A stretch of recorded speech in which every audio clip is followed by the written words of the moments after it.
So he goes directly into the seventh example. Sayata Yata somya purusham gandharebhyo abhinaddakshamaniya tam tato atijane visrujet sayata tatra prangva adangva pradyangva pradmayita abhinaddaksha anito abhinaddaksha visrishtaha is the first statement that he makes. So let's see what that example actually is. And it is a beautiful example, and it takes this city, this place called Gandhara. He takes Gandhara, and in this example, he brings this Gandhara on three different areas, in three different portions of this illustration. He brings Gandhara thrice, yeah, and he's talking about Gandhara. So you could ask, he could have spoken about Hastinapura, he could have taken Nalanda, he could have taken any example. But why did he take Gandhara? So that is the first point of discussion, which is interesting. And when we do these Upanishad Chintana, we also get some ideas about the history of ancient India, the Vedic history, and so about Bharatvarsha and so on. So when you ask the question, why did Uddalaka take Gandhara as an example? And I've summarized here some key points about Gandhara for our own understanding.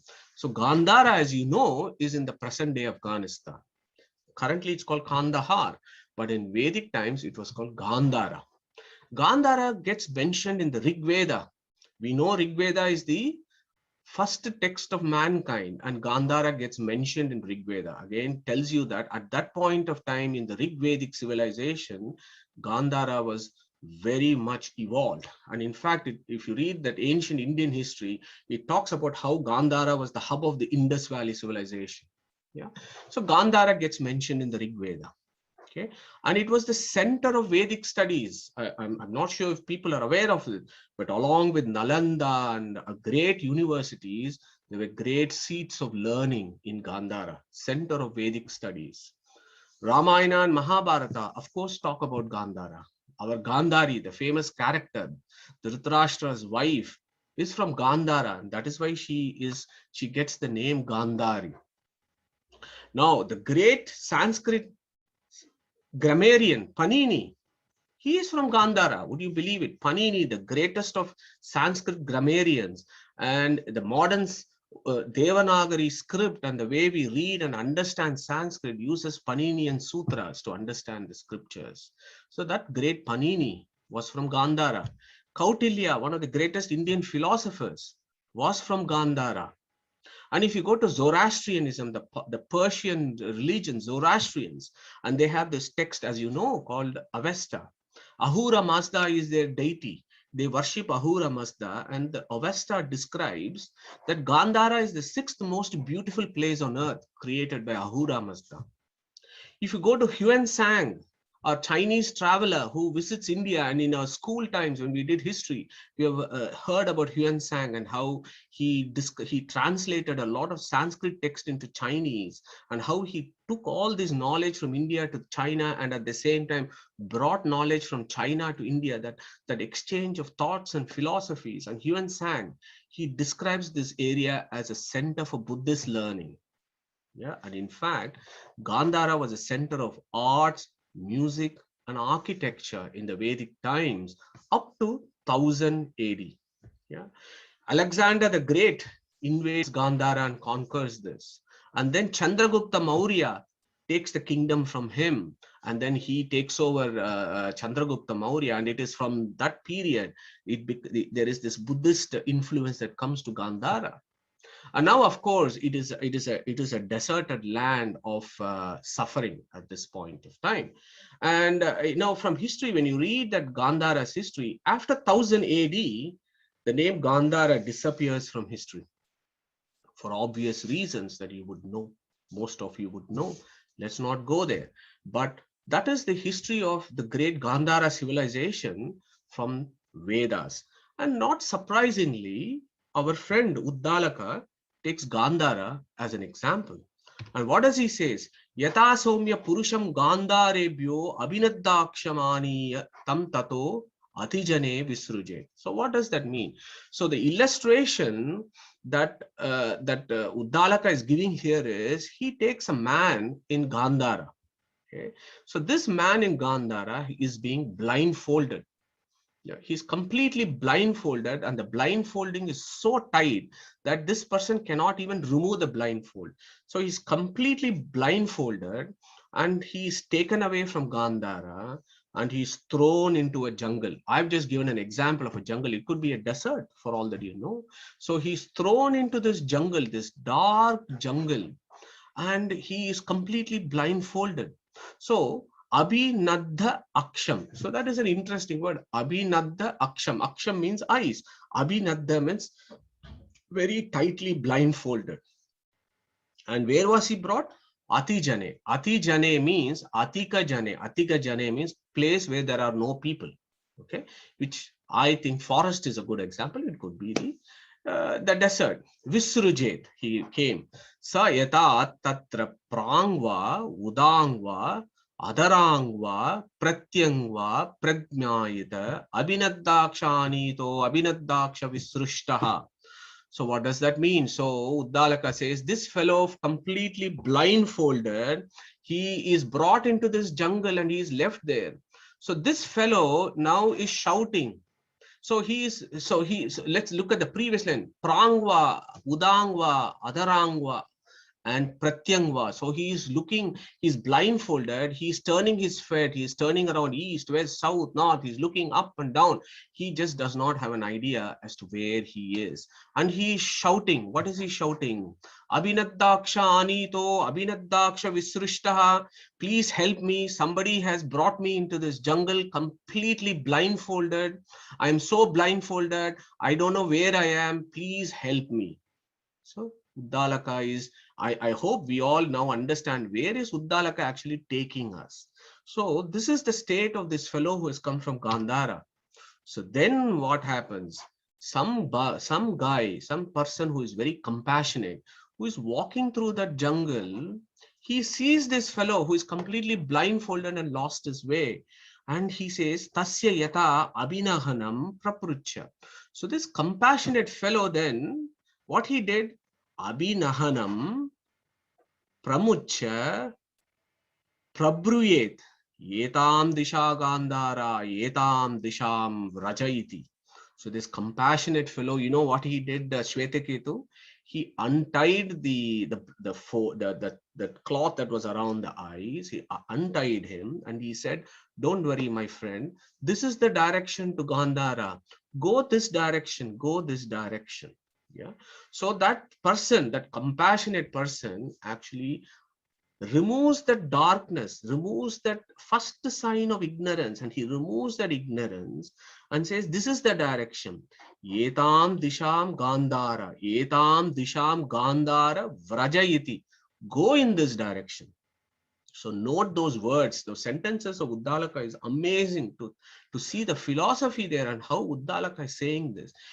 This compassionate person is not holding this person's hand and say, don't worry, mate, I will take you to Gandhara. Come with me. Let's go together. That is not what the person is saying. He's saying, go in this direction. Okay. So then what happens? The previously blindfolded person, then what he did? He went Sagramat Gramam Pruchan. So he goes from one village to another village. And in every village, he asks for direction. Yeah, he goes to village number 1. I've got a picture here. He goes and he asks for the direction. And then this person, again, another compassionate person, gives him a direction. And then he goes to another village and he keeps going from A to B to C, getting directions from different people, and he's making the journey. As he gets direction, he gets more and more knowledge with regards to his journey back to Gandhara. So Uddalaka says, Sagramat Gramam Pruchan Pandito Medavi. So as he gets the direction, as he knows what direction he goes, he becomes knowledgeable, Panditaha, Medavi, and he remembers, he understands the map and the direction. He becomes a Pandito Medavi. And then eventually what happens? Gandharaneva upasampadyate. So finally he goes back to Gandhara. So this is a beautiful example as to our own journey in life. Yeah, this forest is this samsara, And how do we make our journey back from this forest called the samsara back to Gandhara? And the direction that this fellow got from these various compassionate people, they give directions only, and they do not actually walk with him. They give him the direction. Evameva iha acharyavan purusho veda. That exactly is how our journey back to Godhead is Shvetaketu, is what Uddalaka says, that by giving this beautiful example. And what does that mean here? Let us look at these words. Yeah. Evameva iha. Iha means in this samsara. Acharyavan. Acharyavan means who is an acharya? An acharya is not your Tom, Dick, and Harry who makes money by taking you to a course for 2 weeks or 3 weeks to teach you about how to become God or how to reach God. No, an acharya, acharati iti acharya. He who leads by example. He who leads by example is acharya. Yeah. Evameva iha acharyavan purusho veda. Okay, so that is the definition of acharya. So a true guru here. So this is an important point. From if you think about the previous slide, a true guru only gives direction. He gives direction, but we must make the journey ourselves. That is the key point here, that we must make our individual efforts. We must make the journey ourselves. A guru only gives direction. Any person, if he tells you he will take you to God, is a fake guru, at least from Uddalaka's perspective. He can give you a direction, we make the effort. So when you look at the gurus of our Vedic system, our Sanatana Dharma, we have no dearth of gurus. Yeah, I really don't see the reason why we should go to the fake gurus of modern times. I certainly don't. I honestly do not trust any of those gurus of modern times. We look at our great Vedic ancient rishis who have given our the direction. Why is that the case? Why is it that important? Mundaka Upanishad again captures this very, very well. Yeah. Avidyayam antare vartamanaha swayam diraha panditam manyamanaha janganyamanaha pariyanti mudaha andenaiva niyama yata andaha is what Mundaka Upanishad starts of describing the society then, which is no different from the society now. And it says this society, you have blind leaders and you have blind sishyas. So these blind leaders are being followed by these blind sishyas, and what is happening to them? They're all falling into a deep pit. Need to be very, very watchful of this. And there are millions of examples of modern times India where you have these fake gurus. So my humble request is, let's go back to our acharyas. Let's go back to our Vedic gurus. Veda Vyasa, of course, is our founding father. He is our original guru, who is none other than Krishna himself. So Krishna is our original guru. So these two chaps are our gurus. Why? Because Krishna gave us the Bhagavad Gita. Veda Vyasa composed it. Veda Vyasa gave us the Vedanta Sutra to interpret the Vedas. And what did Veda Vyasa do? He compiled all the Vedas for our benefit. So these two guys, Veda Vyasa and Krishna, are our original gurus. And I put a few examples from our Upanishads. Great rishis and gurus of Upanishads. This is only 3 examples because I don't have space in this slide. But there are so many exalted gurus of Upanishads. Uddalaka, whom we are celebrating and whom we have celebrated over the last 5 to 6 months. Yajnavalkya of Brihadaranyaka Upanishad. Uddalaka, as you know, is from Chandogya Upanishad primarily. Yajnavalkya is the great guru of Brihadaranyaka Upanishad. Pippala, the rishi, is a great guru of Shatprashna Upanishad. So these are all great gurus who give us deep knowledge. Then, of course, in ancient India, up to the 12th to 13th century, and maybe beyond, we have had Shankaracharya, we have had Ramanujacharya, you've had Madhvacharya. So we actually do not have any dearth of these great gurus in our system. And what the true guru will always do is he'll only give direction. We must make this journey. That is a key point. So the gurus give us direction, but how to approach an acharya? How to approach that guru who to give us the direction? Again, the spirit of how we as souls stuck in this forest, needs to find a direction, is described very beautifully in Shvetashvatara Upanishad. And it says, Yasya deve parabhaktihi yata deve tata gurav. Just as how the kind of devotion that you will have to the Supreme Being, so should be your devotion and respect to the spiritual master or the guru who is going to give you the direction. Yeah. And Gita, of course, fourth chapter 34, there is a beautiful verse here. Maybe I can pause for a minute and I can call upon one of us to recite this amazing verse from Gita chapter 4. Can I ask one of you to take this, please?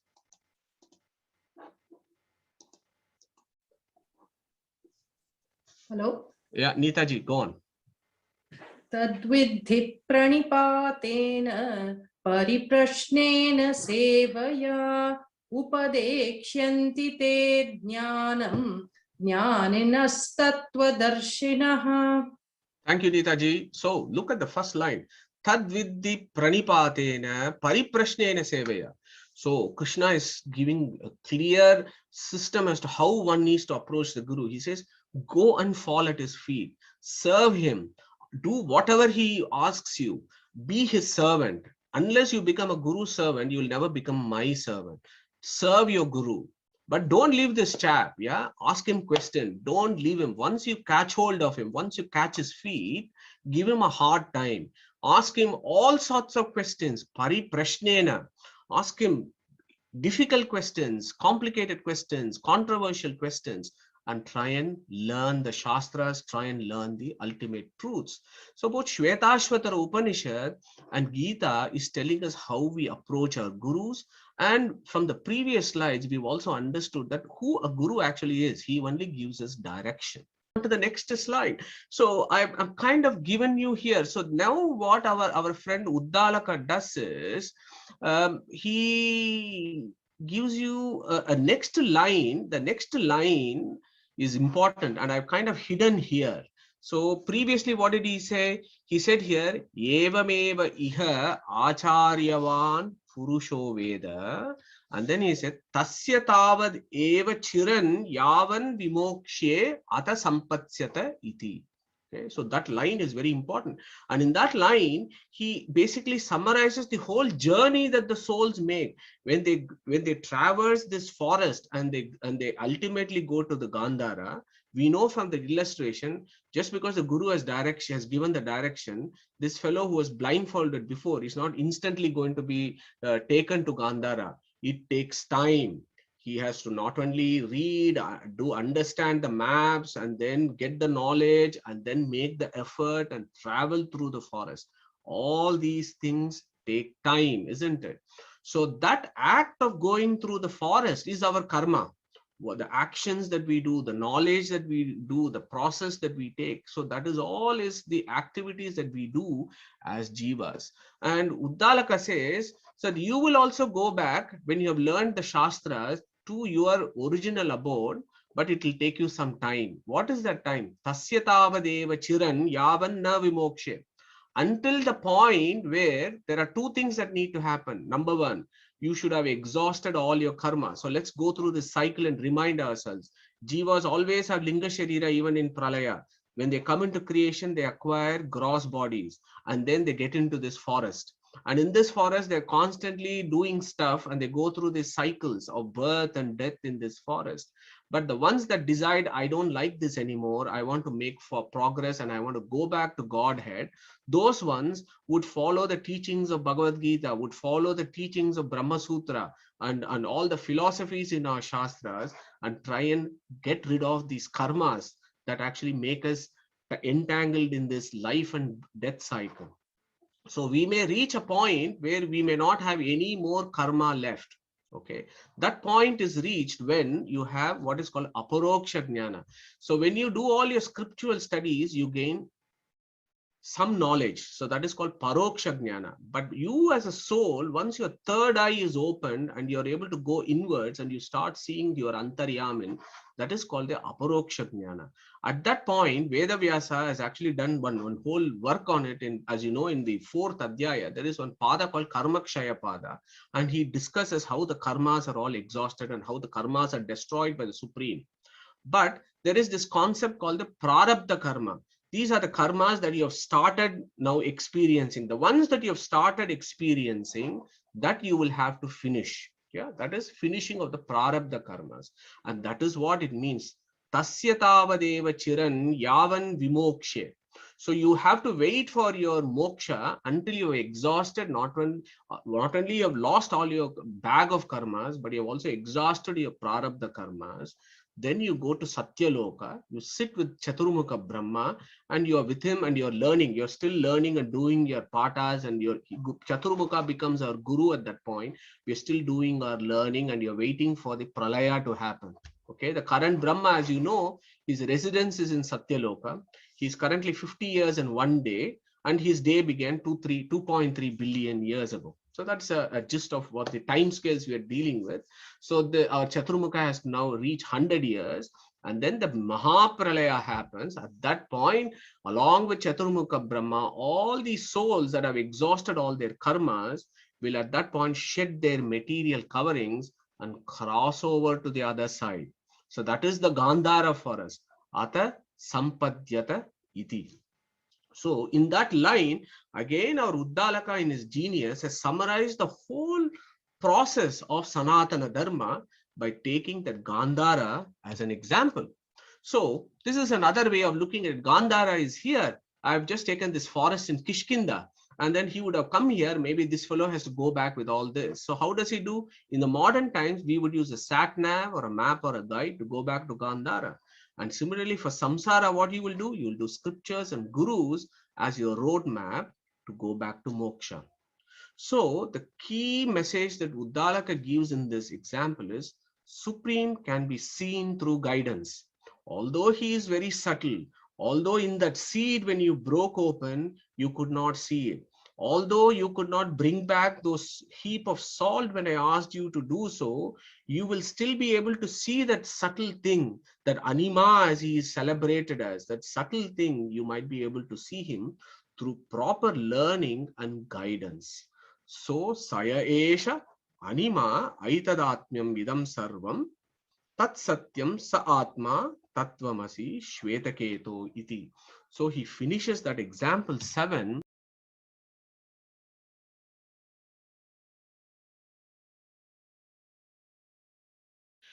HinduKnowledgeAcademy.com will celebrate Vedic culture and present its philosophies to the modern Hindu in an accessible format. Our ancient heritage is our greatest strength. Through preservation and dissemination, together let us spread positivity in the world. Thank you for listening and welcome to Hindu Knowledge Academy.